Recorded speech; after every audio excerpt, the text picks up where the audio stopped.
My name is Cara Feeney. I'm the Director of Exhibitions here at the Evanston Art Center. We're happy to have you all with us here today. So just a few reminders, if everyone could stay on mute, except us and the two artists here. Mute is found at the bottom, I think, left-hand corner of the screen here. And then at the end of the session today, we'll have a Q&A. So if you could use the chat function, and then we'll go through the questions and hopefully answer everything.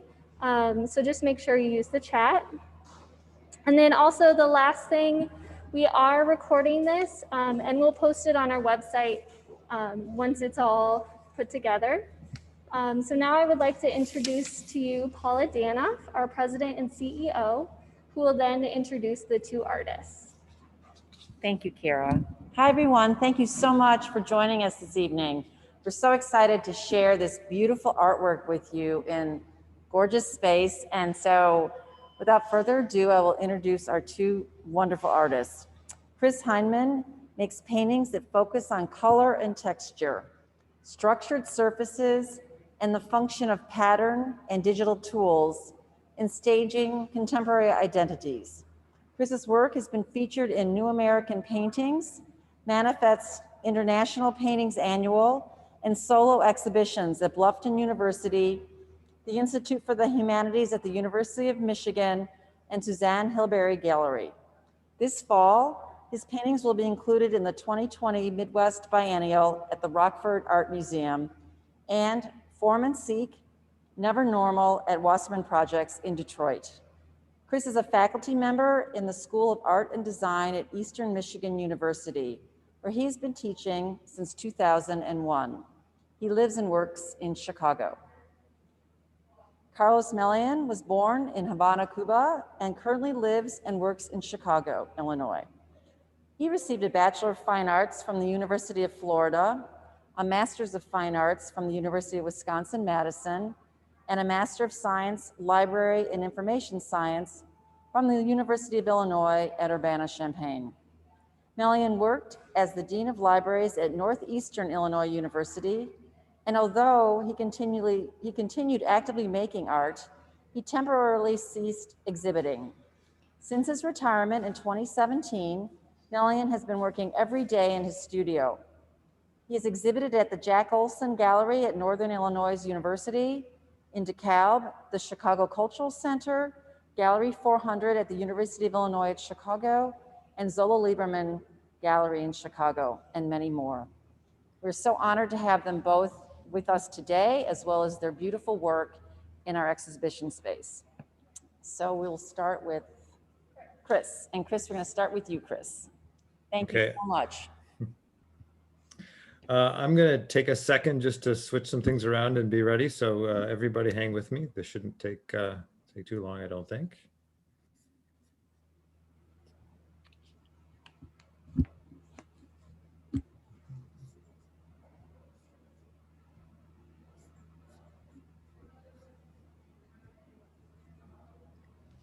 All right, hopefully everybody can see an image of one of my paintings on the screen. Great, Cara, thank you for the thumbs up.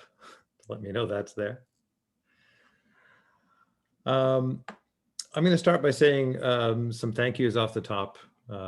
Thank you first for everybody who's taking the time to join us tonight. It's always an honor to be able to speak to others about what one does. So thank you, everybody, for giving Carlos and I your time.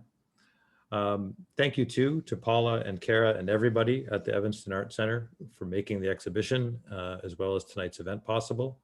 It's been a real pleasure to meet Carlos and Jelena and get to know their work through the exhibition.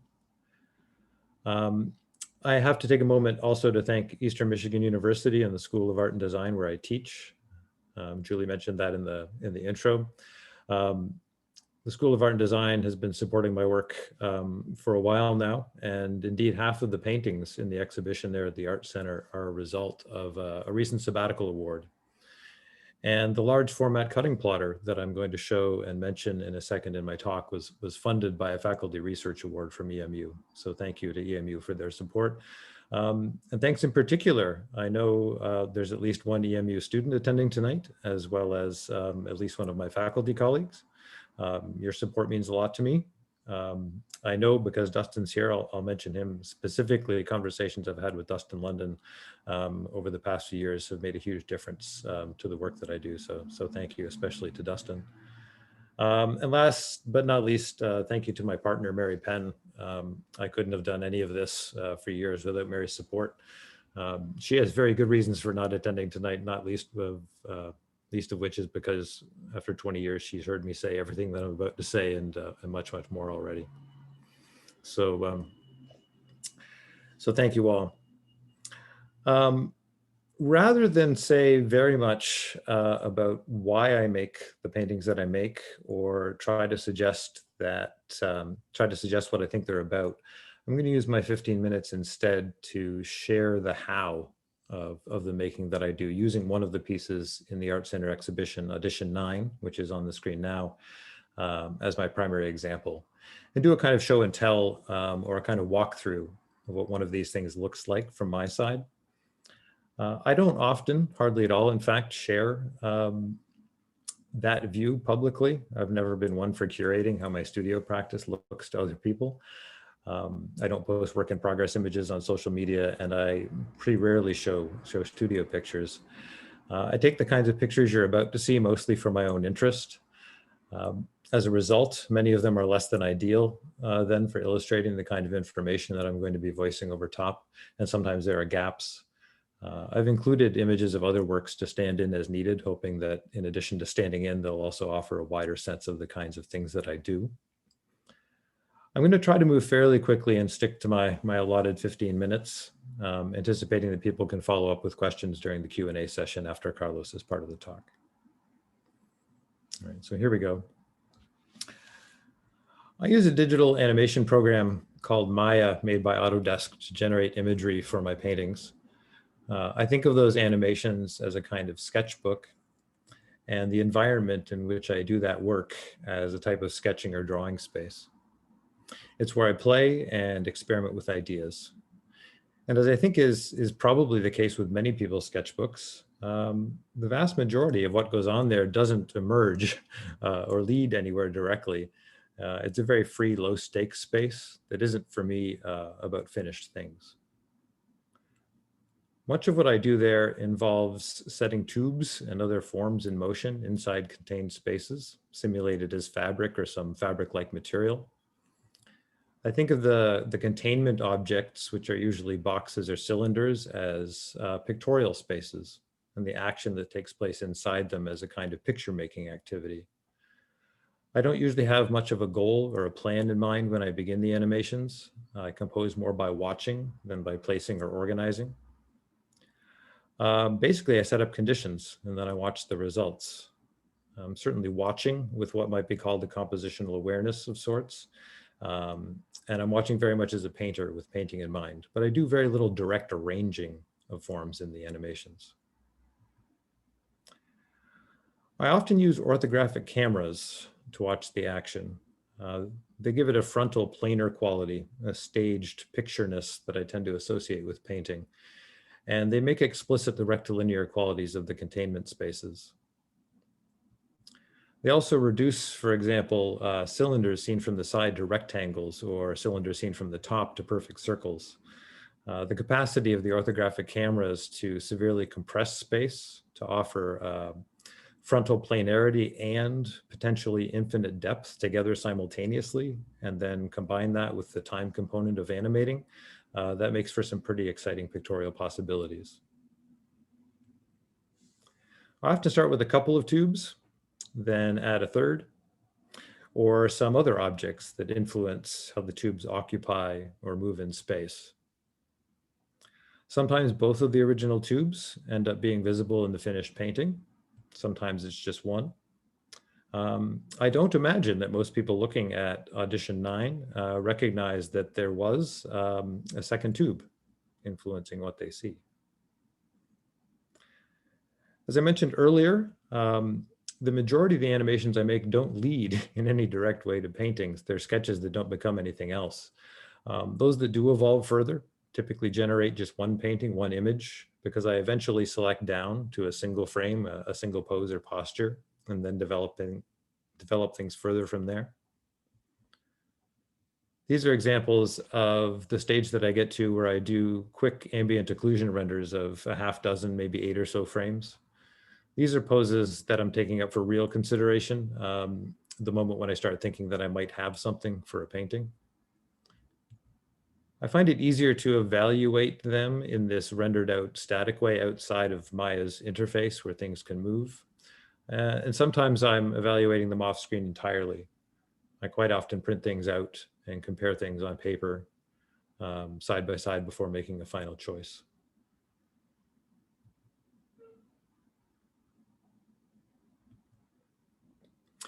Even though I hinted just a moment ago that the animations that I make that reach a certain stage in the process typically generate just one image and thus one painting, the animation that generated Audition 9 quite unusually also gave me this pose and this painting, Audition 10. Audition 10 isn't in the Evanston show because it's currently part of another exhibition, a group show titled Never Normal at Wasserman Projects in Detroit.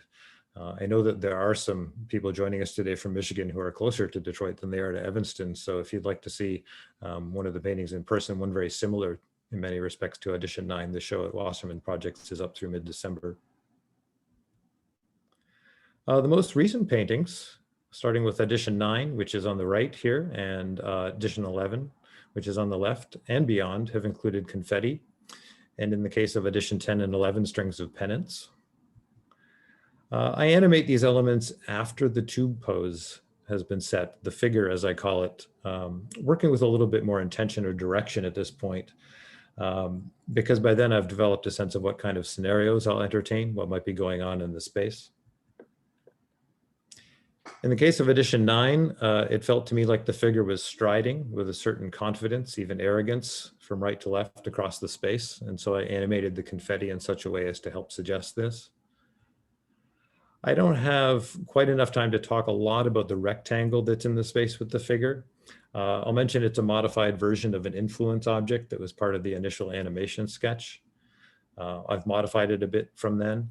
At this point, I'm thinking about it as a placard or as a canvas, a rectangular plane that's being carried by the figure. And so have created circumstances wherein a decent amount of the confetti interacts with it, helps articulate that plane and becomes framed by it, a bit like a painting inside the larger painting. Up to this point in the business, the tube has no color or pattern. Possibilities abound there too. I've been working with plaid in my paintings for a while, and so I trial a variety of things.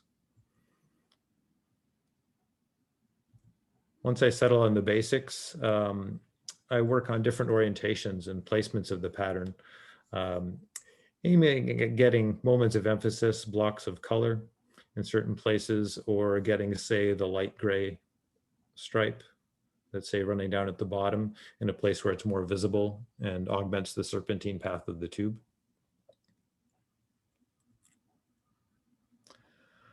All of these digital activities and what often feels like an endless amount of rendering and image processing eventually gets me to this, a complex Illustrator build and a single Adobe Illustrator file that's as near as I can possibly be to the painting that I have in mind. And it's this file that I use to organize the work and generate the complicated masks or stencils that I use to make the physical thing. A quick primer on how the physical part of this goes down, which hopefully makes the following slides a little more readable. Just about everything I do involves masking off some part of the painting surface and then applying a single color. The stencils are cut with a large format cutting plotter from a couple of different masking vinyls.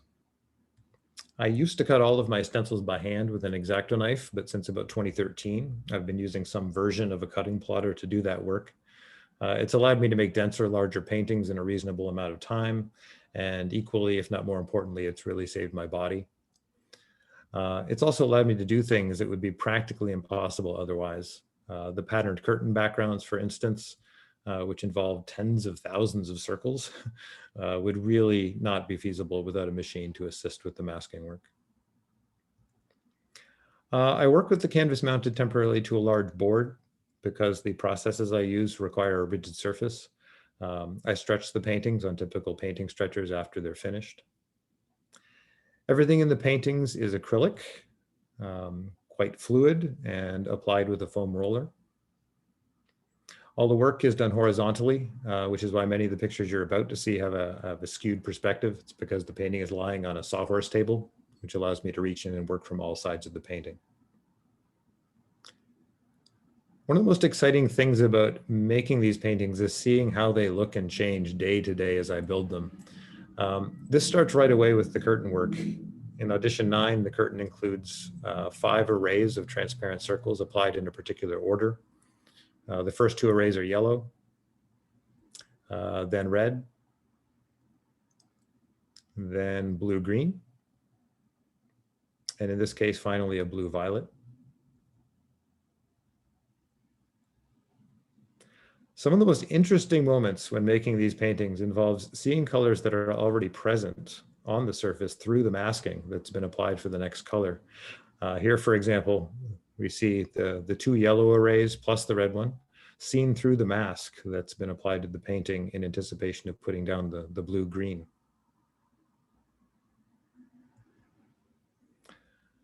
Following the curtain, the plaid figure goes in next. It begins with a ground color, and then stripes that follow the tube's circumference. The masking process here is similar to what goes on in the curtain work, but now all the color that I'm putting down is opaque.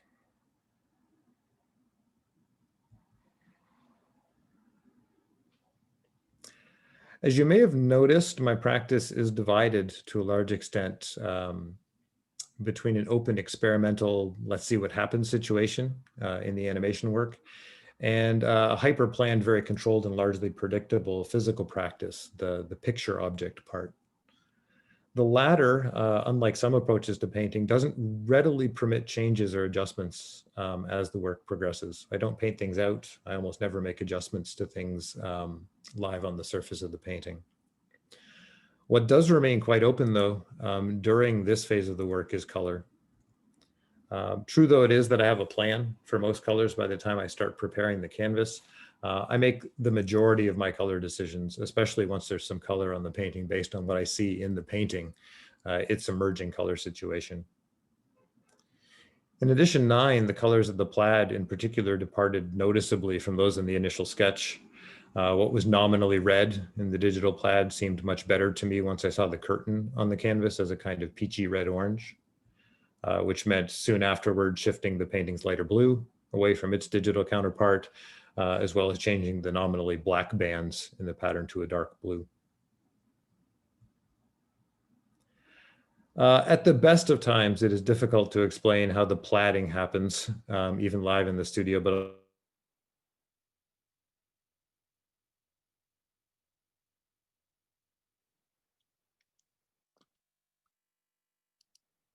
I'll give it a good go here.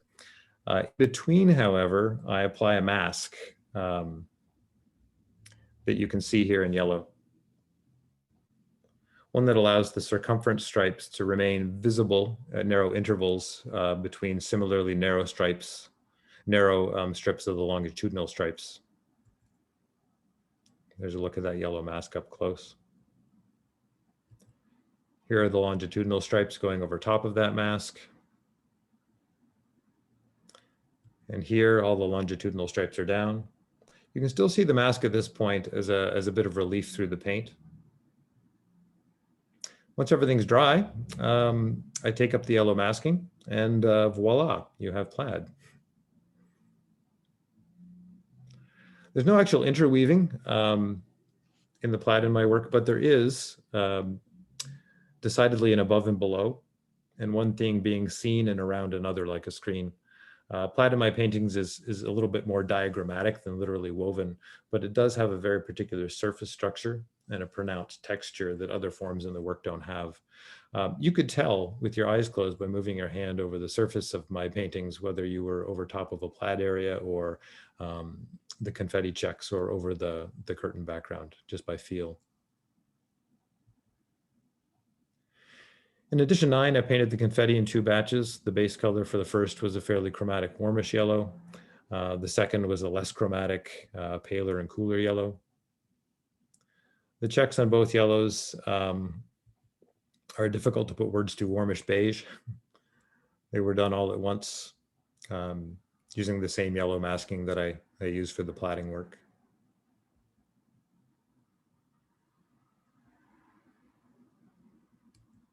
Into the home stretch now. By now, it's likely apparent, especially if you're a student of painting and its traditions, or just someone familiar with 3D modeling and rendering, that my approach to illusionism, to the question of light in the paintings, involves flat singular color that goes down first, modulated afterward with sequenced layers or passes of transparent shading or glazing. Save for the curtain, which by virtue of how it's imaged and painted already has its shadows built in, everything in the painting at this stage lacks light and shadow effects. Everything is a singular flat color. Volume and space are suggested here only by shape, occlusion, and scale. The remainder of the physical work from this point forward involves applying layers of transparent glazing, usually between 5 and 7, usually 1 per day, starting with shapes that define the deepest shadow areas and continuing from there. Here you see 4 of the steps from what were, in the end, 6 layers of glazing for edition 9. The first few days of this work are visually odd. The first shadow shapes seem rather foreign and out of place. They're a type of visual language that the painting has no sympathy for.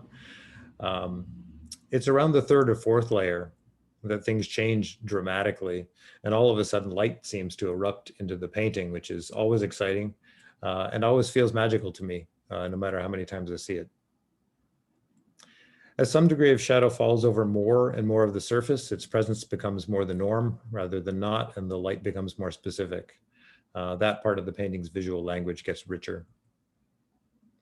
I make the glazes chromatically warmer as I go, though it's fair to say that in edition 9, even the early glazes are fairly warm. What might in the end read in the painting as highlights are simply areas where no shading lands. It's why in the last year or so, especially, I've occasionally referred to myself as a shadow painter. The sense of light in the paintings has become increasingly more important to me, more of a focus over time. And one of the realizations that's come with that is that achieving a sense of light in these paintings involves not painting the light, but instead painting its absence or reduction, in essence, painting the shadows. And there we are through to the end. So hopefully I stayed fairly close to 15 minutes and didn't run too long. Or go too quickly so that people couldn't follow. But I do look forward to questions if anybody has them during the Q&A session. But for now, I'm going to turn it over to Carlos, who's going to be speaking next. Thanks, everybody.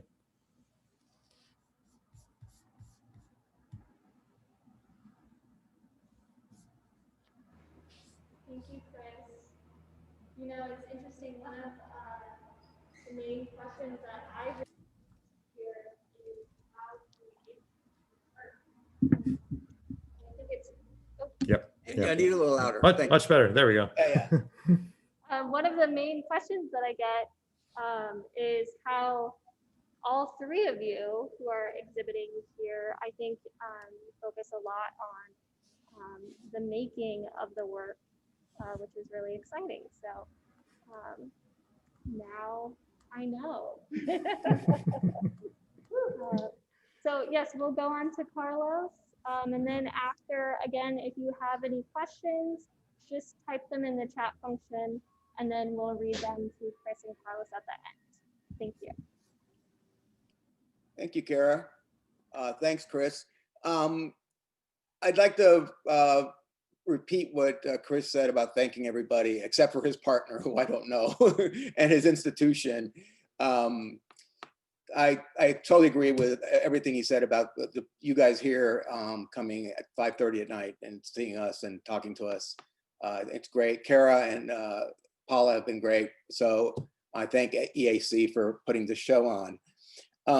What's very interesting to me as I was hearing Chris talk, And I'm going to do sort of a pan of my paintings. I have 5 in the show, 6 in the show. Talk about a little bit about each one. And I'm always fascinated by this. The differences. You always try to find differences and similarities, and differences between mine and Chris's work are really stand out quite a bit after I heard his talk. So there are some similarities, you know, if you think of curves and things like that, or similarities. But the approach to the work is really quite different than mine.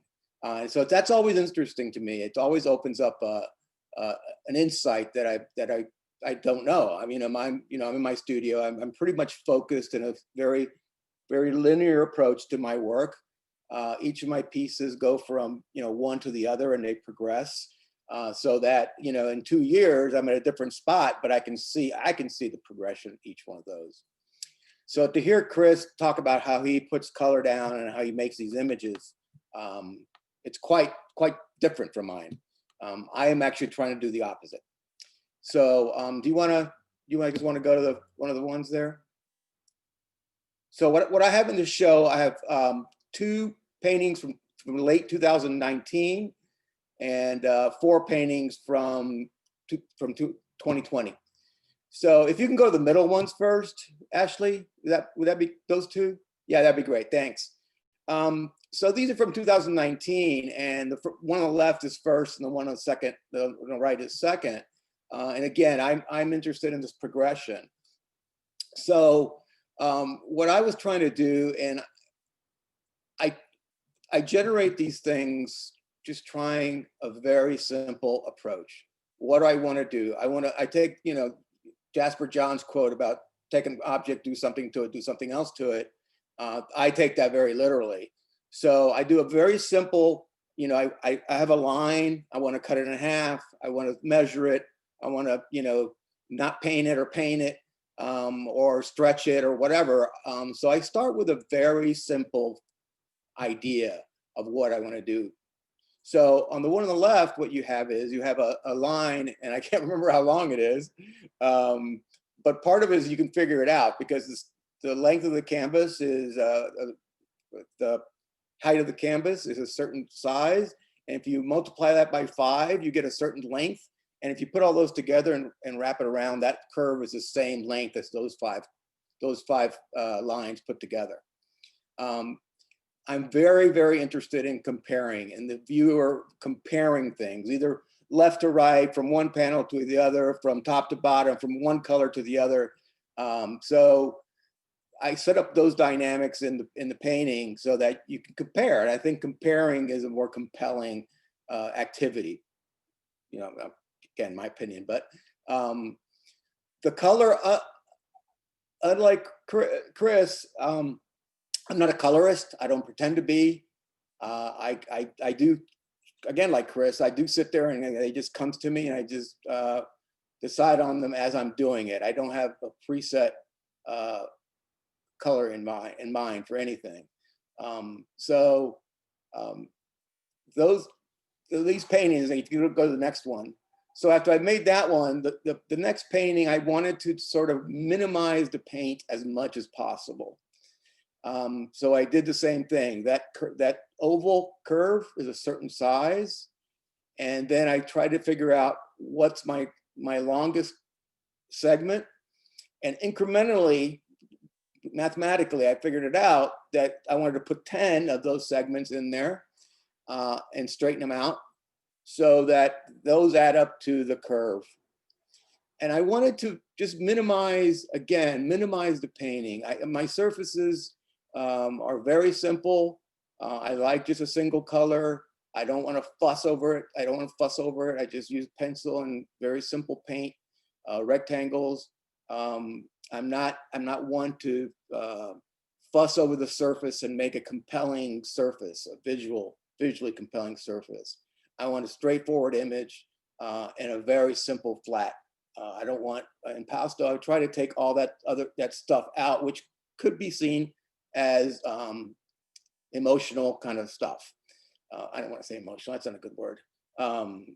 Expressive kind of strokes. I do leave a lot of graphite visible, And the reason I do that is, quite frankly, it's hard to keep the canvas clean. It's just hard. I mean, so I decided that, you know what, I'm just gonna let it happen. So that's where you get all those smudges, and it activates the surface for sure. All the paintings for years now have started with the word Untitled in caps, in capital letters. And then in parentheses, I just describe what they are.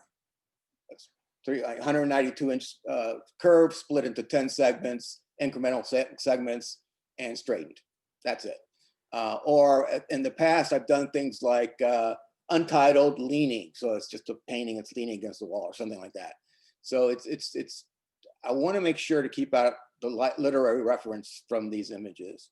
I know it's a modernist idea, and it's compelling to me, so I still stick with it.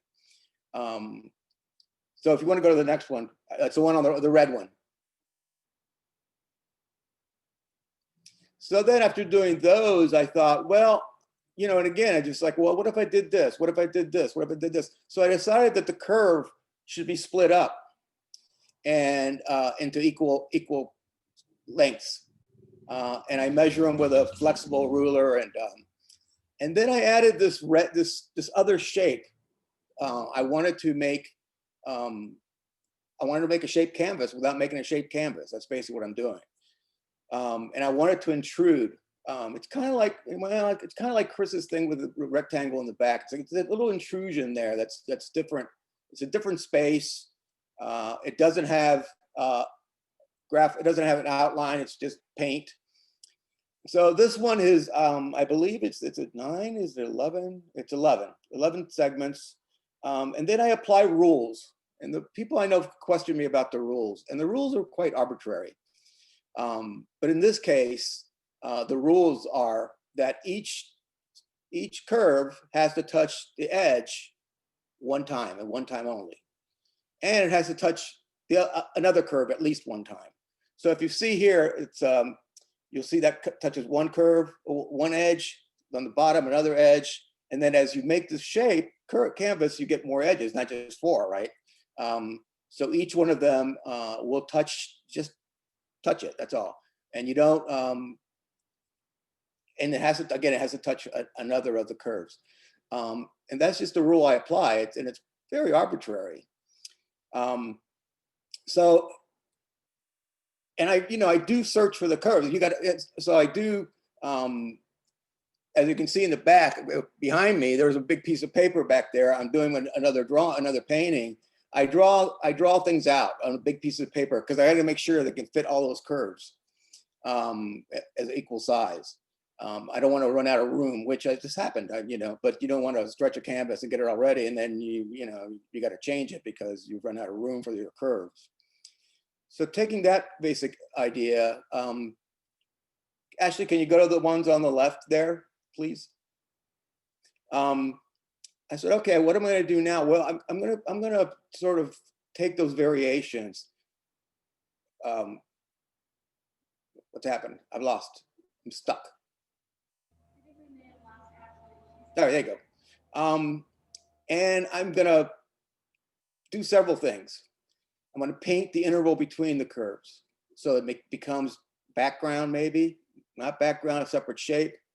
I've exaggerated the edges more.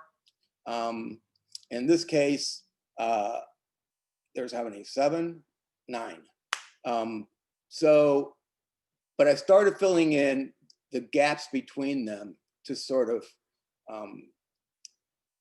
to push and pull that background.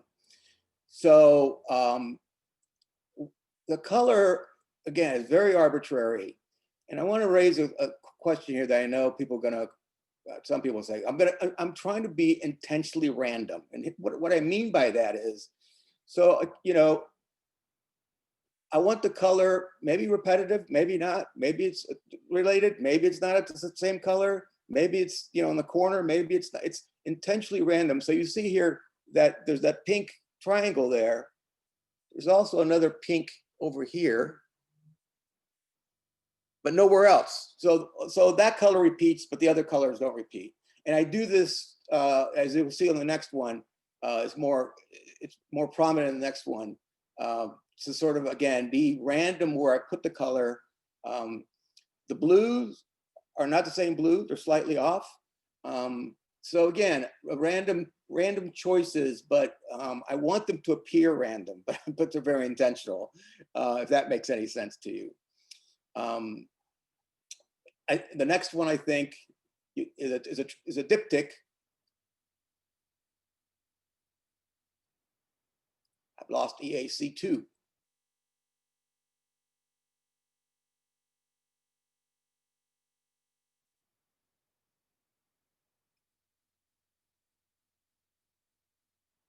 How are we doing here?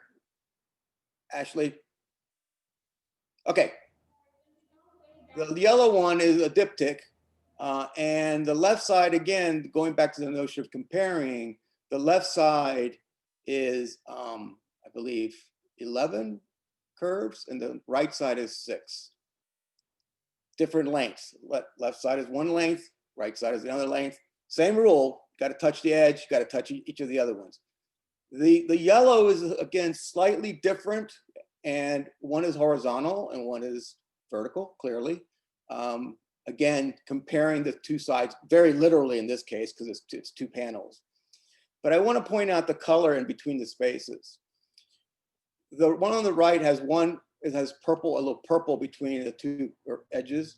And the one on the left has the same purple, but just a smaller piece. And it has a green in the very far corner. And it has two yellow, pointing to my screen like you can see it, 2 little yellow triangles in the middle there. So in the one right, it's one color between things. Then there's 3 colors, and 1 color is repeated. Again, quite random, but intentionally so. I start stretch, just to go back to sort of the way I work. I stretch all my canvases. I put nails on the side, tacks, to sort of reflect the fact that they are paintings. However, they are very, very thick stretchers. So 2 1/4 inch thick stretchers. So they're a little bit off the wall. And then I just want to touch base on the last one that I did, which is around the corner, Ashley. Oh, and then I'm done. Am I on time here? Am I on time? Yeah, you're good. Okay. She's just pausing while she moves so you don't Cool. watch her camera go across.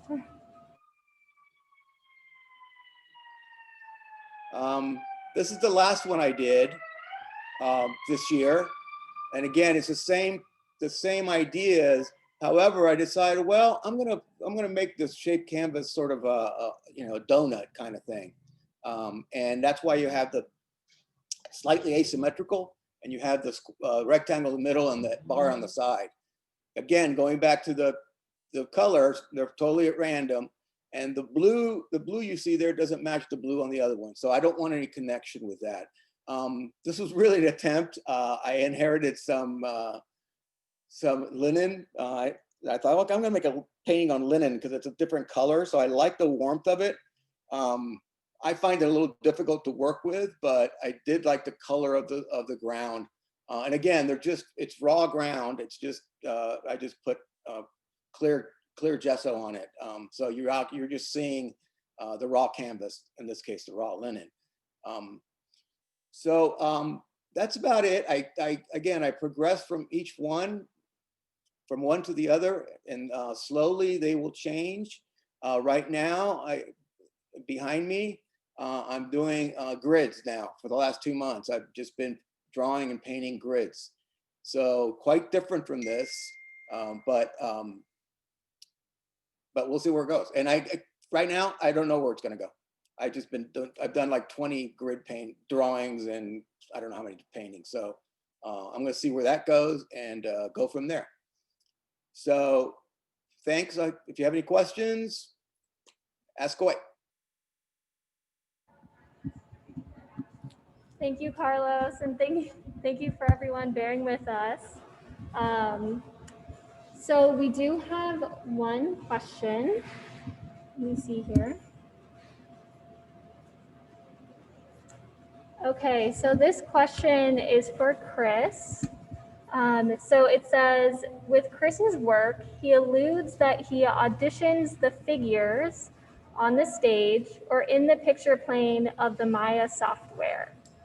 Using a portrait formatted composition versus landscape, seems that a landscape would simulate the stage for his contemporary patterns, plays, or performances.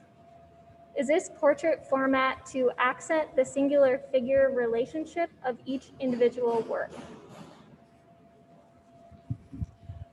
That's a great question. I don't know who asked it, so I guess I don't know who I'm directing my answer to, but I'll just speak to it anyway. So yes, thank you for the great question. Oh, thank you, Mark, for the great question. It's a variety of things. I'm going to start, I think, with just a general observation that since the advent of cell phones, and the fact that we tend to hold them in our hands upright and consume so much of the imagery that we do on them. Not that we can't turn them, but we very often don't. That I think seeing things in vertical rectangles has just become something that has a degree of comfort that maybe it didn't have previously. And I think I'm susceptible to that as much as anybody. I've noticed, in fact, that I haven't made a horizontal painting in a very long time. And prior to sort of the switch, I made only horizontal paintings. So something has gone on, certainly for me, in that respect. I think the other thing that is true is that my go-to reference point for the shallow stage spaces in my paintings is the kind of stage space you might find in a small comedy club. Which is a little bit more compressed this way, a little bit more for an individual standing at a mic, in sort of a slightly more fixed location rather than a stage space that one might move across in a larger way. Not that I'm unaware that stages take various forms and have different kinds of pictorial potential because of their orientation, but that's always been my go-to reference point for the curtains, that they're defining a kind of comedy club shallow stage space, which maybe is a bit strange and unique. But it is also true that because I think of the whole endeavor as kind of individuals auditioning, that it's not about a broader or wider action. It's more about the individual identities of the figures involved. The very first paintings I made in this mode, I know that I intentionally made them about 6 feet tall because I wanted the painting itself as a physical object to sort of stand like a person and be about that size. They also live in my studio quite often, standing propped against the wall. And so I think of the whole form as something of a figure with posture, and I think they take a vertical orientation in part because of that. So it's a mix of things rather than one specific one. Let me just add to that, because I find that an interesting observation about the vertical versus a horizontal. I mean, for me, it's not a set stage. But years ago, Bryce Martin, when he first did those paintings, he did the back series, and they were just what you're suggesting: human size, standing up, and he, you know, they did reference that, even though they were single colors. I had the same issue you did. I used to do a lot of horizontal paintings. I haven't done a horizontal painting in years. I like mine. I've done it both very narrow and not so narrow. I've also done square ones recently, but I haven't done a horizontal in a long time.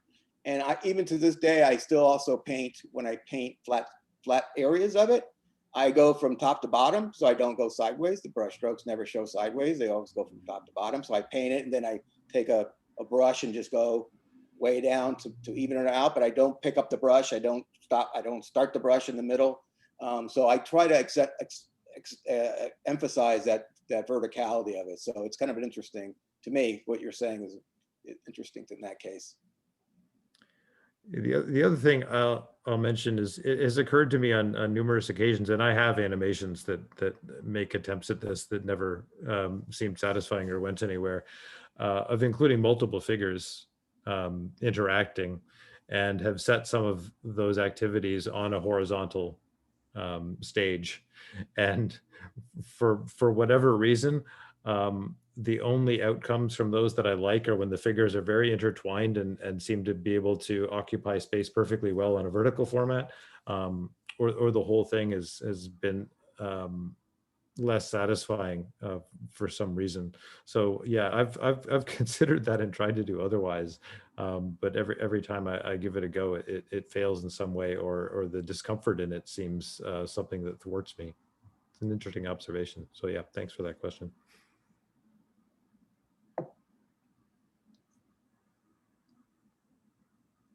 Are there others, Cara? Because I have one for Carlos. Oh, no. Yeah, he's put me on the spot. All right. I think that was our only one. So go ahead, Chris. I'm wondering about the dimension, the breadth of the arcs and lines and forms in the paintings, because a certain amount of what you're talking about could be enacted with a narrower form. They seem to have a fairly specific breadth to them as well. Yeah. So I'm curious about that dimension. Because I think it does very interesting things in terms of how you might be able to control and move the arcs and how they intersect and interact with one another. It seems fundamentally important to how the paintings sort of end up. And so I'm curious where that breadth comes from, what its purpose or function or what your interest in it is. There's a fine line. You're right. I like them wider. I like them to exist between line and shape.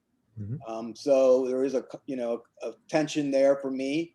The narrower you get, the more it looks like a snake or something like that, and I don't want that. I don't want that relationship. So so I make them a little bit wider. I've tried different widths, and it depends. I don't know. Am I going to make a 12-inch wide one? Probably not. That seems too wide. But there is a conscious effort to make them shape-like. And I have not done any with just the line, just a line. They have to have some width to me, so to sort of exist in that space between line and shape. You're right. So can I assume you're feeling your way to that dimension? Yeah. It's fairly consistent, but it also doesn't look terribly measured. I'm feeling that way. Let me see how I want to say that. I start with a certain, I have started with a certain width, and then like I said, I draw them out first. So I draw them a certain width, and then it doesn't quite sit right with me for some reason because of the size of the canvas or the particular shape. And I make them, wider.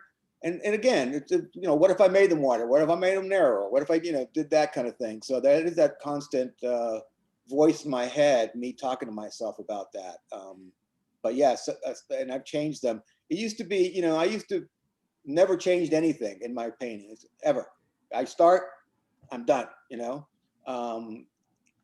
but now make some slight changes, along the way. But again, I draw them out ahead of time to sort of get a good picture of them. So, but yeah, it's good. Yeah, it's a good question though. But you're right. You're absolutely right. So.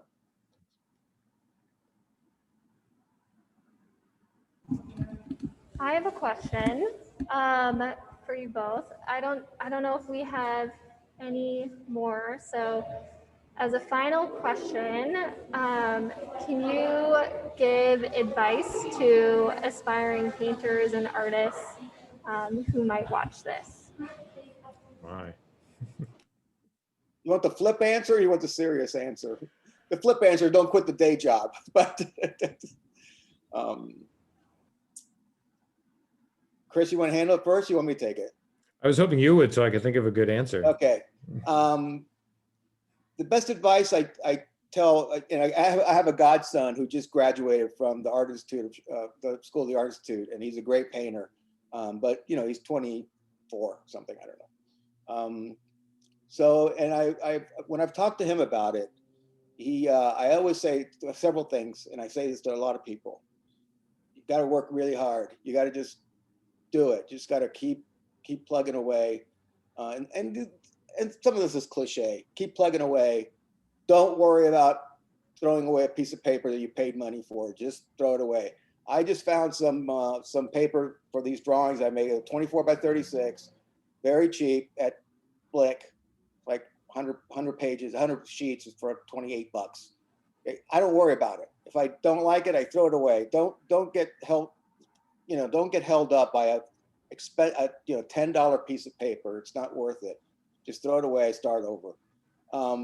And work hard. And sometimes when you're really stuck, I just saw this today, actually.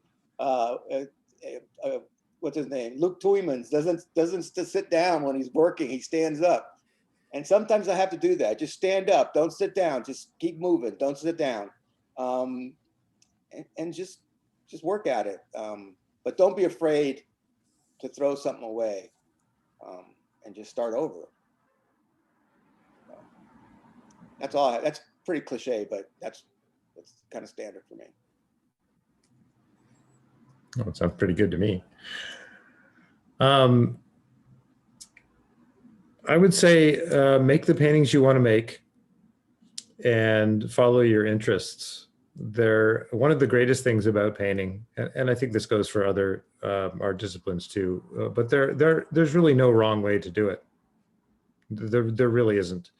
I think people who are newer to painting think that there are a bunch of rules that one needs to follow. You can make a painting in just about any way that you can think of. And if you follow your interests and you're an engaged, fascinated human being acting through making, I think there's value to that, both for yourself and you're potentially going to make things that other people see value and find interest in too. That's not to say that things like education and training are not worth seeking out. I think, as much information and as many perspectives as you can possibly get about anything are worthwhile. But don't head into making art or painting thinking there's a right way to go about it.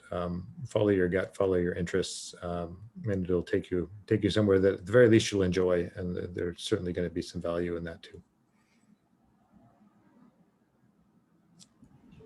Thank you. That was great. Thank you both for speaking. I just want to thank everyone also for joining us today.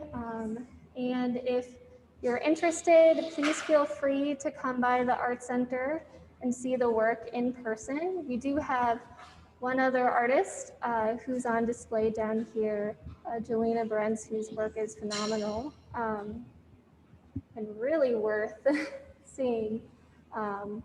So I encourage you to come. All 3 artists will be on display until November 8th. So, and if you're interested in virtual exhibitions, please follow us on Facebook and Instagram, and we'll do our best to show you the work that way as well. Just thank everybody. Yeah, thank you so much. Thanks, guys. Thank you, everybody, for coming. Appreciate it. Thank you. Yes. Thank you, everybody, for your time. Yep.